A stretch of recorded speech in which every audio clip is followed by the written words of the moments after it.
I, 24F, leave on a flight in 3 hours for a 5-day business trip. My husband, 28M, is currently sleeping, and I'm finishing packing. A text message popped up on his phone saying, "Yeah, I'd love to spend the night. That'll make things so much easier." It was from a friend, 18F, of his who we've had disagreements over before, mostly because he doesn't feel the need to tell me anything about her, when they hang out, etc. Which he does on his own for all of his male friends. He has a number of female friends, and I really don't mind. They're good people, and there seem to be boundaries in place. Not with this girl though. Texts from her frequently pop up throughout the day, and as late as 1 and 2 in the morning. I'll admit it, curiosity got the better of me, and I read their previous few messages. He invited her over to go on a day trip with him to his favorite place to smoke weed. It's her first time. He then invited her to stay the night before, so they could get an early start the next day. Thing is, as we were going to bed last night, I asked him what his plans were while I was gone. He usually makes an effort to do something fun for himself, and to get one big honey-do item taken care of. When we were talking about my trip last night, he was very detailed in his plans, down to what he'll be doing each day, which was unusual, but he made no mention of this girl, and made it sound as though he was making the drive alone. When I suggested he hang out with one of his friends, he said, "I dunno. I think I could use a quiet weekend in." I'm freaking out a bit. We have been having some trouble, and I saw in their messages that he's been talking to her about it. A lot. I get needing to have a friend to talk to, but he's always telling me he doesn't want his friends to think poorly of me. Yet from their messages, she obviously does. Reddit, what do I do? How do I handle this? Edit, I should mention that he's had a history of hiding behavior with women from me. Thing is, I'm really easygoing, and whenever he tells me so and so is coming over, I'm the one who brings home snacks for them. Yet he's also lied about talking with a female coworker about sex, very late at night, and sharing a bed with someone he used to hook up with, to name a few. I feel so stupid. Edit 2, any advice for bringing this up? Part of me wants to confront him before I go. We had a really great, I thought, conversation last night where we decided to take this time apart to figure out what our marriage needs, and what each of us needs individually, so we can make things work. Apparently he needs her. The other half of me wants to wait until I know she's there, and then ask him what's up. I'm not really sure what to do. I've never been in this position before. Update 2, just found out my husband, 28M, invited another woman over to spend the night while I'm, 24F, away on business. How to proceed? First off, I just want to thank everyone for being patient while I sort this shit out. As I mentioned in my previous post, I left on a business trip, and had actual work to do. There is a lot of backstory that's necessary to truly understand the state of our union. So rather than post multiple updates, I've broken it up into sections. Feel free to skip over what you're not interested in, and skim what you are. Confrontation. It was 1:30 a.m. when I posted, and I'd gotten a whopping 3 hours of sleep. Needless to say, I was not in the best headspace. Someone gave the advice to tell him I'm hurt and disappointed. I'm leaving, you need to fix this. Someone else said to tell him that it doesn't matter how I found out. What matters is that it happened. Thank you for that, too.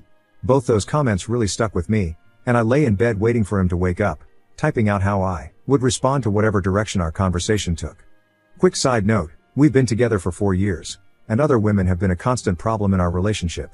He, and many people close to him and me, all say he's not the guy to cheat. He's flirty, but he'd never cheat. He's a long-term relationship guy, and loyal to the core.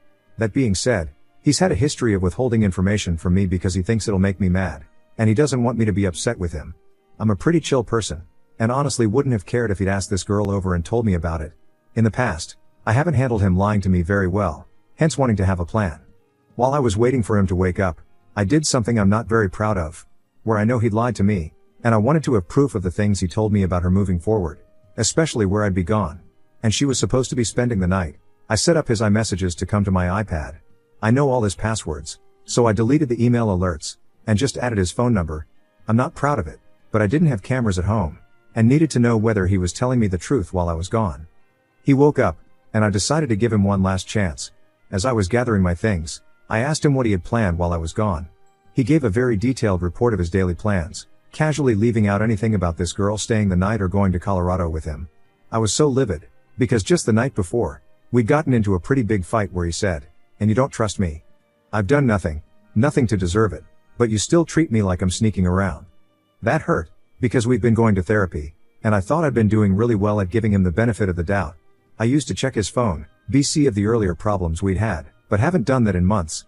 It made me feel crazy and ashamed, at the time, and now here I was, standing in our bedroom, watching my husband lie to me through his teeth. I said, I know you're lying to me. I know you're not going to Colorado alone. And I know you invited a effing 18-year-old to spend the night in my bed. And then I just waited, the silence heavy. He took a deep breath, and said he had 2 questions. 1, how did I know? It doesn't matter. I know. 2, did I know during our conversation last night? Quick side note, we've been having a lot of problems lately. We both have mental illnesses which are sometimes exacerbated by the others. He has ADHD, depression, and PTSD, and I'm starting to wonder maybe bipolar of some sort.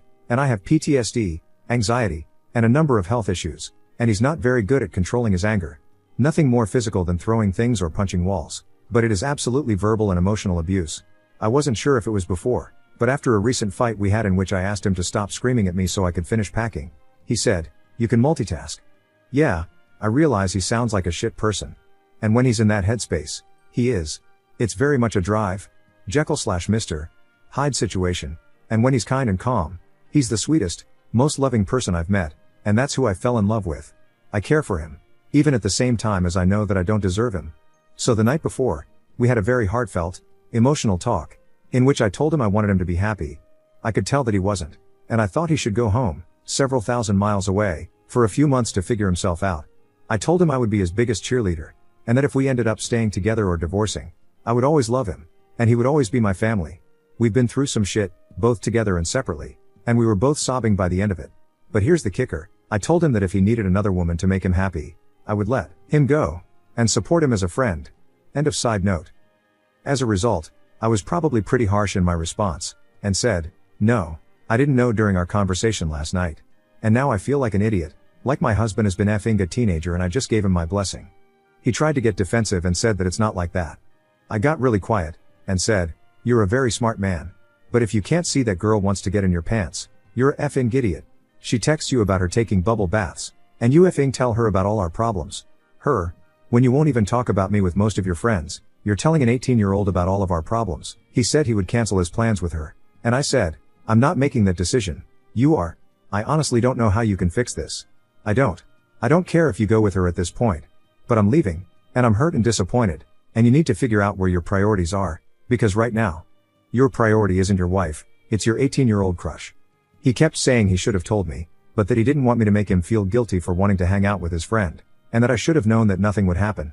I asked him if he loved her, and his gut response was no, of course not, that's not at all what I'm looking for, and said that most of the time, he doesn't even like talking to her every day because she's so immature. I told him he was an idiot if he thought she didn't have feelings for him. He tried to push back, but I told him I was 18 once, and I liked someone who was 28. We went on a date, but when he found out I was 18, he told me he couldn't see me anymore. I said it was fine, and that we could just be friends, but I still tried my hardest to get him to fall for me. He was silent after that for a long time. That was it. He drove me to the airport. He cried a lot, and apologized a lot. I felt a lot of nothing? Heartbreak, maybe? But there's been so much turmoil in our relationship that I just didn't care anymore. The fallout. We left things the way we'd planned to leave them during the heartfelt conversation the night before. We both planned to take the 5 days I was gone to do some soul searching and figure out what and where we needed to be happy. Then, when I got home, we'd talk it over, and make a plan. Well, when my plane landed at my destination, and I got a text from my husband saying that he would be moved out of our house by the time I got back, and that he's going home to the East Coast. He said he was sorry to leave me to manage our upcoming move on my own, and that he knew I would be better off this way. He said he was taking the car so he could drive back, but that he'd leave me all of the money in our bank accounts, except what he needed for gas. He said he was sorry for keeping the information about his friend from me, but that our conversation last night had meant so much to him and had been such a high point of our relationship, that to wake up and be accused of cheating was a low point that he could not turn back from. He said he didn't know how to make me believe that his intentions were nothing other than company on the drive with his friend, but that it didn't matter and he would leave me alone. I've never felt that angry, hurt, or desperate before. I was coordinating the travel of more than a dozen other people, who were on the flight with me, and it felt like all the wind had been knocked out of me. I wanted to sob and scream, but I couldn't, because I was surrounded by people I was supposed to be responsible for. I tried my hardest to gain composure, but a few tears slipped out, and I just focused on my breathing. If I'm being honest, I'm not proud of my response. I basically begged him to stay. I'd left feeling like if he needed to leave and we didn't stay together, it would be okay, but knowing that I'd be returning home to an empty house, not getting to say goodbye, and that he was ending things over text after 4 years together, was just too much for me. I sounded like a child. I said I needed him. That he was making a stupid mistake. That I deserved more than ending our marriage over text. All the cliches. It was bad. But he was determined to leave. And I had to get over a dozen people to our final destination. So I couldn't keep messaging him. About an hour later, I got a text that he would at least be staying until I got back. Because of our dogs, nobody could watch them. So he'd stay until I was home. And then he'd go. We planned on having a phone call that night to talk over the specifics. But it never happened. I was too busy and physically/emotionally exhausted. I know, from his texts coming to my iPad, but also from him telling me that he canceled with the girl. I know that he also invited her over, which was partly my doing. With the texts I was getting, I didn't want him to be alone. Regardless of if he fucked her, then there would be no question. I know that he called his best friend and talked to him about everything for an hour and a half, which was very good. He is a phenomenal human being, and has a great marriage/advice. Husband seemed more calm and level-headed after that call. He said he would take the rest of the week to think things through, like we planned. We didn't talk much. He texted me every day, and I sometimes responded. The week went by quickly, and I realized I didn't want to go home. I'm not sure if that's because of all the drama and chaos that was waiting there, or if it's because I no longer want to be married to my husband. I don't know a lot of things anymore, and I'm trying to take each day one at a time. I had a small panic attack as he was about to pick me up. I've had worse, but I sat outside at passenger pickup, trying to breathe oxygen that wasn't there, and wipe tears from my eyes. Maybe it was the anticipation of not knowing what would happen or where we'd stand. I don't know. But when he hugged me, he got all emotional that I was home, and I just felt so far away. You know how when you hug someone intimately, it feels like your souls are hugging? It felt nothing like that, which was new. It felt like hugging a stranger. So yeah, now I'm home. My flight was delayed, so we both just crashed into bed as soon as we got back. I was asleep when he left for work, so we haven't talked about anything. But I'm expecting we will tonight, and I'll post an update then. I know you may be looking for more resolution, and I wish I had it. I don't even know what I want to do yet. Part of me is ready to leave, to be done, to move on with my life. I'd want to take a good chunk of time and work on myself, but then I'd want to find someone who is transparent with me, and who understands and accepts the many parts of me that may be inconvenient, but are still me. Part of me wants to give him one more chance. One more opportunity to get his anger under control, communicate well, and make things work. To you, reading this, it may seem black and white, but to me, living it, it's anything but. I've spent nearly every day with this man for 4 years. We've lived together for 2.5. We have 2 dogs, a house, a life. It's hard to just throw that all away, even if it's what ends up being best for both of us. But that's not a decision I'm willing to make lightly or on a whim. Since I left, he's been much better about following a routine, and he hasn't texted the girl at all. He did say that she IM'd him at work, and that they talked there for a bit. I appreciated the honesty, but not knowing what they talked about has me nervous. If we do stay together, there's a lot of work that will need to be done. I told him he can kiss me on the cheek, but for right now, I can't be vulnerable or open with him, or trust him at all, because of the anger stuff and things he said to me during that fight. It'll take a lot of time and patience, and I don't know if he's willing to give it. Edit. Forgot to add that while I was gone, I saw messages from them on my iPad in which she admitted that yesterday when you asked me about your hair I got nervous because I'd rather avoid the confrontation of this conversation. But I just have thought about certain things that completely cross the line of being friends, and I didn't want to put myself in a situation that I might not get out of. If that makes sense. I don't know if that does. I just didn't want to get myself in a tempting situation, so I needed to put up a wall. I'm going to go do some climbing. He responded, that makes complete sense. I really understand. I knew I shouldn't ask. That had always just been a very comforting action for me, and I was giving into my sadness. But I admire you for doing what was best for you. I really hope you have a fun time today. When I got back and asked what he did while I was gone, I said I really appreciate how you've been so open about things with her, even when they've been uncomfortable. It makes me feel like maybe I can start to trust you again. And then he told me all of that on his own. Basically, he loves getting his head scratched when he's stressed or upset, and asked her to do that, and this conversation ensued. He didn't know that I knew about it, so it was nice that he showed some effing transparency for once. Update. Okay, I've heard everyone loud and clear. I just spent 6 hours in bed reading responses and bawling my eyes out. You're right. Every single one of you. He doesn't want a strong, independent woman. And that's what I need to be. I just got off the phone with my mom, who is an incredibly religious person, and I assumed would be unsupportive of a divorce, but she said almost verbatim some of the same things you guys said. We made an exit plan, both for worst case and best case scenario, and I'll be talking to him tonight when he gets home. In the meantime, I'm going to go get coffee with my friend and try to calm down a bit. I've been putting myself second for so long that I deserve a bit of self-care. Before you freak out, I never unpacked last night.